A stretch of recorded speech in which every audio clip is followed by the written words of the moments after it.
Maka malaikat maut turun ke sini. Makanya ketika sakaratul maut sudah datang, maka yang baca Quran hentikan. Kenapa? Oh, memang gitu ya. Jangan semakin kencang. Ayo Pak, insya Allah Pak, gitu. Al-Baqarah Pak, Al-Baqarah Pak. Al-Kahfi, Al-Kahfi. Enggak lah. Yang baca Quran berhenti dulu. Kemudian digantikan dengan kita mentalkin. Antum agak ke sana dikit. Masya Allah ya. Orang yang meninggalnya kooperatif ini.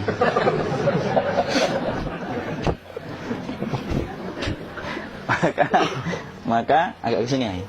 Maka disunahkan kita untuk mentalkinnya. Nanti ketika mentalkin jangan terlalu sering, jangan terlalu membebani. Jangan terlalu sering itu la ilaha illallah, la ilaha illallah. Tidak gitulah. Berat nanti dia ngerasakan. Di situ Imam Qurtubi juga menyampaikan, jangan terlalu sering karena itu memberatkan dadanya. Jadi ketika mentalkin saya sampaikan, boleh diganti atau enggak Ustaz? Enggaklah, talkin itu ibadah. Ibadah itu tauqifiyah. Tauqifiyah itu enggak usah diganti. Karena Rasulullah mengatakan lakinu ala mautakum la ilaha illallah. Talkin orang yang meninggal di antara kalian dengan la ilaha illallah. Enggak usah diganti Allah Ustaz yang lebih singkat, lebih pendek. Tidak usah. Subhanallah Ustaz, tidak usah. Kenapa? Karena talqin sudah ditetapkan ucapannya oleh Nabi, begitulah kita mencontohnya. Jadi tidak usah diganti. Cara mentalqin, jadi kalau keadaan sudah tenang, tolong kalau sudah sakaratul maut jangan ditinggalkan. Karena sesungguhnya pertempuran setan itu pada detik-detik kematian semacam ini. Dan betul-betul berusaha untuk menjadikan dia murtad. Nanti makanya di situ di buku nanti dibahas kan, pertempuran setan itu sampai detik-detik orang mau mati itu sudah ayo kufur, murtad aja tuh, kamu sakit kan? Nah, itu kayak gitu. Makanya jangan ditinggal. Capek gitu kok nggak meninggal gitu ya. Udah gantian mas. Dan jangan kemudian meninggalkannya. Mangkat dulu gitu. Tidaklah, janganlah. Terus ditampingi terus. Kalau bisa ya sudahlah, berikan waktunya kita untuk sementara waktu itu betul-betul berkhidmah kepada orang yang kita cintai terakhir kalinya. Cara kita kemudian mentalkin adalah, yaitu adalah di sebelah kanannya la ilaha illallah. Biarkan dia mencerna dulu. Tidak usah buru-buru kemudian kita langsung nimpali lagi. Dia mencerna dulu sembari kita doakan, peluk, ya Allah dimudahkan gitu. Kalau ada orang yang bisa ngucapin la ilaha illallah, itu siapa yang memberikan itu Ustaz? Yang memberikan kekuatan Allah Pak. Karena ngomong aduh aja sudah tidak mampu. Makanya Allah berfirman dalam surat Ibrahim, yusabbitullahu alladhina amanu bil qawli tsabit fil hayatid dunya wa fil akhirah. Allah teguhkan perkataan orang yang beriman dalam kehidupan dunia dan akhirat. Dunia itu ya ketika menjelang kematiannya. Makanya dia bisa ngomong la ilaha illallah. Sebenarnya ngomong aduh aja udah gak mampu. Kalau bisa ngomong, dia pasti ngomong aduhnya dulu. Tapi Allah yang menggerakkan. Ngomong la ilaha illallah. Makanya mangkana akhiru kalamihi la ilaha illallah dakhalal jannah. Barang siapa akhir kalamnya itu adalah la ilaha illallah, pasti masuk surga. Makanya kita lagi la ilaha illallah. Dah. Cerah dulu. Tidak usah minta diburu-buru ya. Tidak usah gini. Ayo la ilaha illallah. Ayo.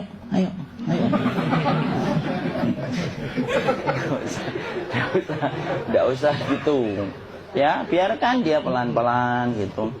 Ayo tapak, ya Allah capek saya Pak. Enggak usah gitu. Ya ucapkan la ilaha illallah. Kemudian dia mencerna.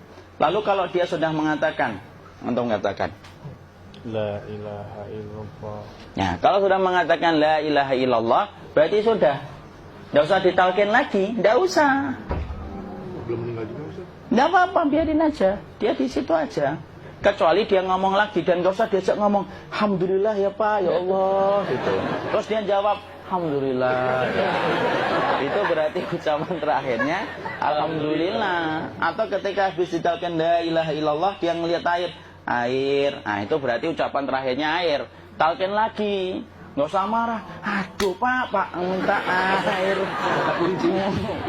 Mau minta air nanti aja dikubur gitu loh. Jangan gitu. Biarin aja. Jangan kemudian setelah la ilaha illallah La ilaha illallah. Terus, ayo tutup, awas ya ngomong lagi ya. Nggak usah gitu juga. Maka kemudian setelah la ilaha illallah sudah, nggak usah diajak ngomong gitu. Terus kemudian nggak usah ada anaknya perempuan, ya Allah Pak, sudah bisa ngomong la ilaha illallah, usah gitu. Cukup dalam hati alhamdulillah gitu. Diam kita dengerin gitu. Disitulah nanti biasanya tadi detik dia terakhir. Dia nanti ngeliat di sini Pak, prosesnya itu. Nanti kaki langsung sebagian jempol dingin dia. Kaki, telapak kakinya langsung kalau kita geningkan dingin kayak kaki yang kena AC langsung.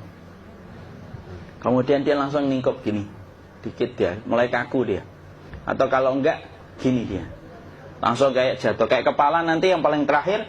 Kepala itu pasti ada gerakannya Pak, ini meninggal itu. Pasti gitu. Pasti gitu. Karena apa? Sudah tidak ada beban ruh yang menahannya.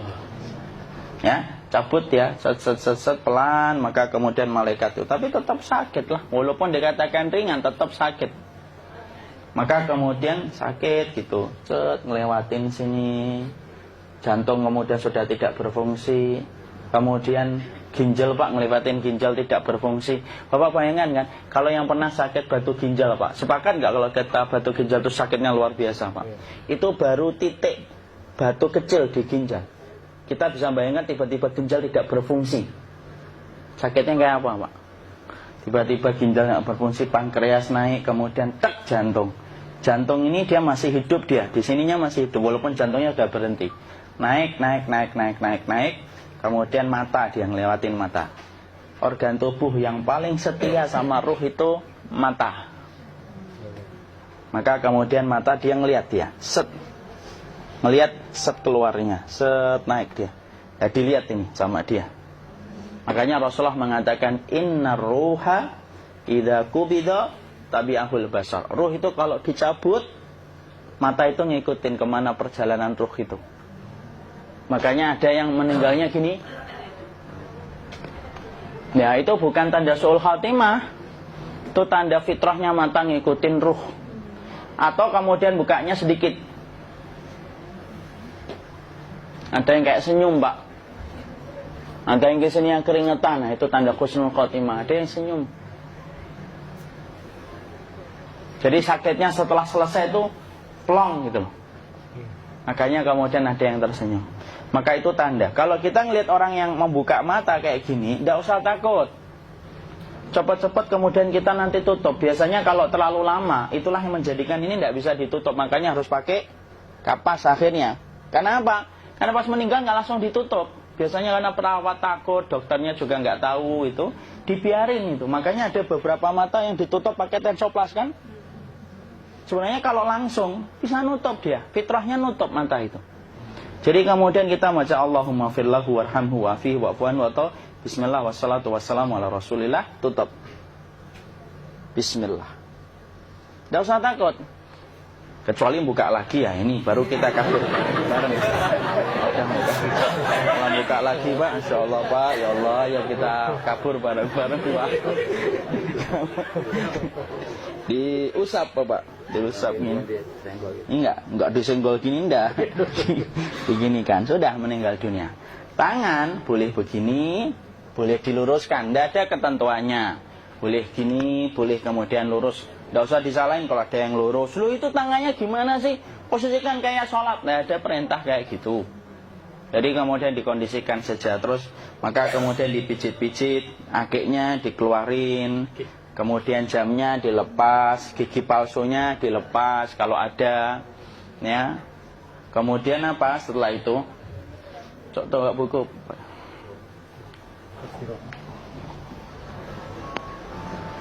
Kemudian kalau bisa awal-awal, kemudian taruh buku atau sesuatu yang agak berat di perutnya ketika baru meninggal dunia. Kenapa kemudian ditaruh kayak gini? Bukan apa-apa, supaya membantu sisa-sisa pencernaan dia untuk keluar. Nanti Pak, biasanya kalau kita taruh agak yang berat gini, atau kemudian kita gini-gini kan, ini udah makan belum Maki? Udah makan belum makan kok udah gede ya? Maka pencet-pencet kayak gini biasanya nanti ketika dimandikan, nah pas dimandikan diginikan saja. Nah ini dia sudah keluar di belakang, dia gini. Terus nanti keluar dia. Nah ini keluar langsung di belakangnya. Dan memperlakukan orang kalau sudah meninggal dunia itu yang lembut gitu.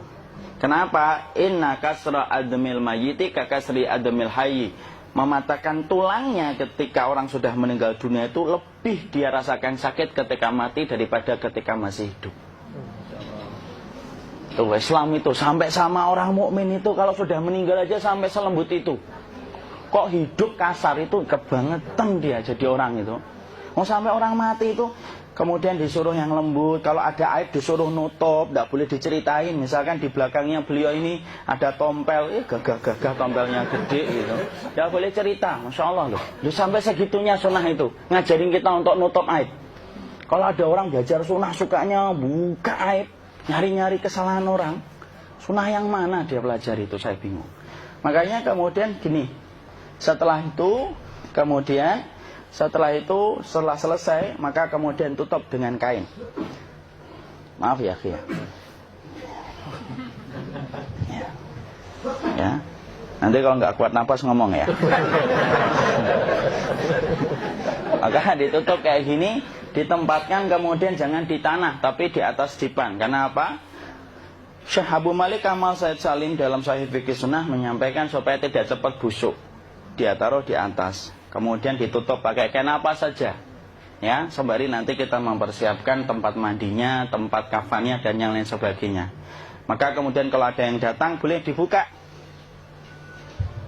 Kemudian kita menciumnya, mencium ininya apa? Kemudian keningnya. Kemudian kita berdoa, nutup lagi kayak Rasulullah ditutup. Kemudian yang datang terakhir itu salah satunya Abu Bakar. Dibuka kemudian beliau, ya Allah ya Rasulullah, engkau adalah orang yang percaya hidup dan matimu, dan tidak mungkin Allah itu mematikan engkau 2 kali ya Rasulullah. Maka kemudian ditutup kembali. Saat itu para sahabat dalam keadaan mendung semuanya. Maka disitulah kita lakukan kayak gini. Ditutup gini asatnya. Kasihan tidak bisa napas, insya Allah tidak butuh napas lagi. Jadi kemudian kita semacam ini kita persiapkan apa yang bisa kita lakukan. Nah itulah proses kematian dari sakit, sakaratul maut sampai kematian.